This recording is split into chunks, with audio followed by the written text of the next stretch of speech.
full forecast. Plus, a prowler in Salinas caught by police after a neighbor scared him off by firing a weapon into the air. And the Trump administration claiming Tylenol is linked to autism, but medical experts say the science doesn't add up. Wake Up starts right now. Live, covering the Central Coast, this is KION News This Morning. 6 o'clock. Thanks for waking up with us this morning. Before we get to our top stories, let's get a check-in on that forecast with Tianan Phelps. Good morning, Tianan. Welcome back, too. Thank you. It was probably a little brighter in SoCal the last few days you've been gone, or at least yesterday, too. It definitely was. It actually rained over in Palm Springs. Oh, never mind. Okay. It was very sunny on Saturday, and then Sunday the rain just was pouring. All right. Well, you brought the rain here. Thanks so much. No problem. Temperatures right now in the 50s and 60s, some regions even hitting the 70s this early morning. We are seeing 74 degrees over in Big Sur, 71 in Carmel Valley, 59 in Salinas, 58 Monterey, 59 over in Santa Cruz. Now here's what we can expect over in the Santa Clara Valley. We will be seeing some heat alerts that would be expiring tonight at 7 p.m. We will be also seeing some rain chances that will be happening in the overnight hours. During the day, we won't be seeing much rain or clouds. It's mainly going to be over in the overnight hours. These green indicating rain and this gray indicating clouds and wind. So around this time tomorrow, you can expect to see some rain and wind. So I suggest grabbing an umbrella and grabbing a jacket with a hood on your way out the door. Now over on the coast in Salinas, we can expect some light showers. It will be muggy and some chances of thunderstorms. Temperatures ranging from 72 to 84. Over in the mountains and valleys, pretty much the same story, but the only difference is that temperatures will be from 90 to 97. Victor, back to you. Thanks so much, Tiana. Staff at the Bearded Bean in Old Town Salinas are cleaning up after a suspect was caught on camera breaking into their business, stealing the cash register in the process. KION's Jose Romo reports. The back door at the Bearded Bean remains boarded up, and despite this, staff continue welcoming customers in hopes to move past the bitter experience.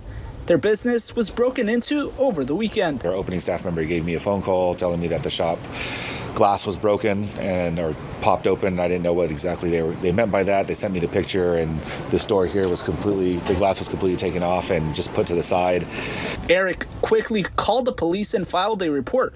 Soon after, he went to social media sharing security images in hopes the community could help pinpoint the suspect. Yeah, you feel violated. You feel defeated. It's really hard to earn a dollar in this world today, and our staff works really hard for their dollar as well, and that takes away from them, their tips and their paychecks and everything else that comes with the business. In the security footage, you can see how a man in a light-colored jacket and a backpack broke in, leaving with the cash register and what was inside. Data from the Salinas Police Department shows in 2024 they received 240 burglary reports along the city's jurisdiction. Business owners around the area saying this has served as a call to action. It's already hard to kind of turn a profit for the small businesses. So just hearing that our neighborhood businesses are getting broken into is just it's just sad and unfortunate for sure. Especially when you know the people that are behind the scenes, the people that work there, the owners. Yeah, it is sad to hear. Luckily we had the camera set up where we were. Eric says he is now looking to add more security camera angles in hopes of being better prepared. He says he is glad none of his staff was hurt, as this happened after hours. To prevent future break-ins, he adds that lights will remain on in the business overnight. Jose Romo reporting some other Old Town shops say they're triple checking security measures, while also adding the area is typically a safe one for them. Some scary moments in a Salinas neighborhood yesterday morning. Police say shots were fired as they searched for a suspect people saw prowling through their backyards. The department says multiple calls came in around 5:30 Monday about a man in the backyards of several homes on Chaparral Street. As officers arrived, they heard two gunshots coming from one of the yards. Police say a homeowner fired the shots into the air as a warning, causing the prowler to run off. The suspect was arrested and is now facing several charges. The DA's office could also bring additional ones. Police are identifying the suspect as 37-year-old Cesar Rios. Police say while no one was hurt, they want to remind the community firing warning shots is dangerous and unlawful, as stray rounds can cause unintended injuries or damage. The back and forth over a referendum concerning renter protection ordinances in the city of Salinas continues today. Salinas council members are expected to choose whether to bring the ordinances back while also modifying them, or leave it up to voters, or leave the ordinances as they are. During the last meeting, at least one council member who previously voted to repeal the ordinances looked to switch sides, filing a motion to repeal the repeal. The move by Councilmember Jose Luis Barajas, however, was not seconded, delaying that final decision. New claims from the Trump administration this morning that acetaminophen, which is a common ingredient in Tylenol, could be linked to the rise in autism. Some medical groups are pushing back, saying numerous scientific studies over the years suggest Trump's claims are false. Bradley Blackburn reports.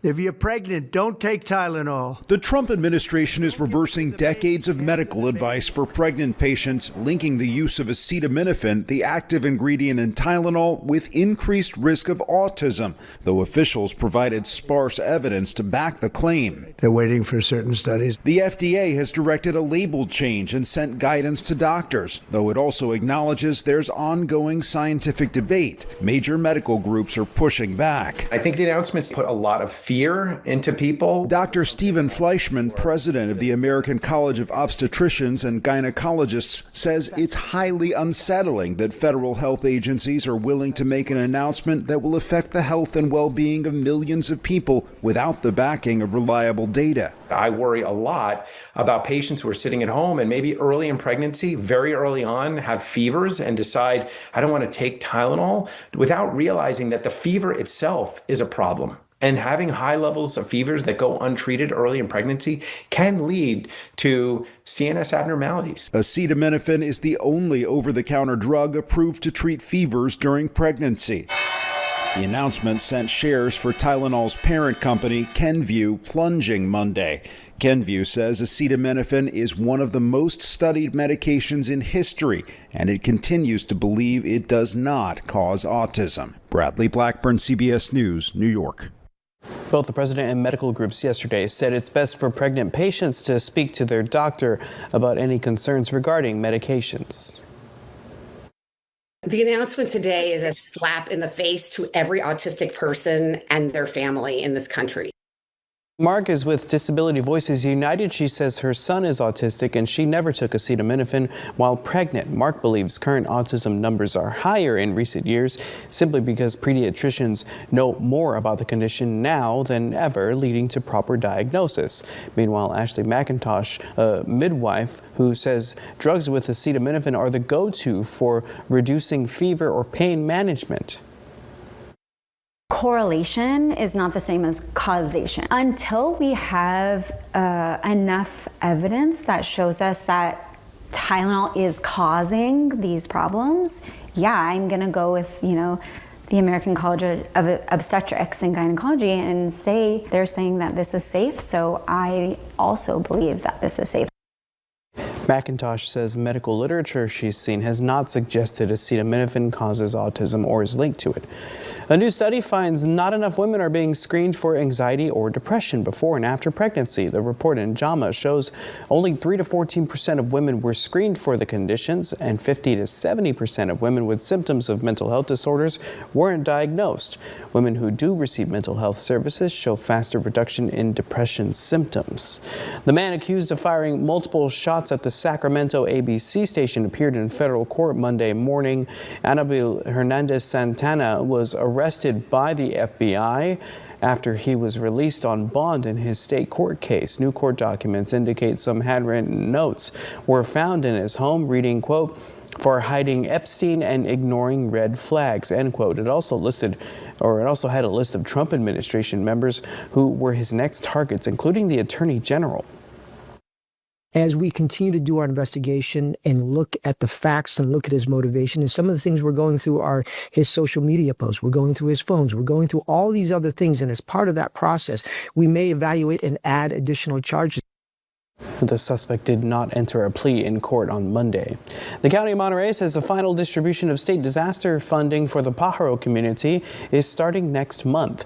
The county says phase 3 of the process prioritizes community resiliency. The focus is going to be on providing additional direct assistance to those that were impacted by the flooding back in March 2023, while ensuring that all money allocated to the community goes directly to the community. The size of the payments are going to depend on household size. Those who received assistance through phases 1 and 2 are also eligible for these additional funds. The county says families who got that funding through prior phases do not need to apply again. People will be contacted through Community Bridges staff about phase 3 assistance. If your contact information has changed since last receiving aid, you're asked to call Community Bridges at the number listed on your screen. The 49ers and their fans receiving bad news on Monday. Nick Bosa expected to undergo season-ending surgery. Max has a full report this morning in sports. Plus, that earthquake yesterday in the Berkeley area has some people talking once again about the next big one. We're going to hear from experts after the break. Right now, going to hear about that forecast, though. Tian Phelps, good morning. Good morning. Temperatures right now across the board in the 50s and 60s, with some areas even hitting the 70s, although we do have a heat advisory in the Santa Clara Valley. I'll let you know how hot it's going to get.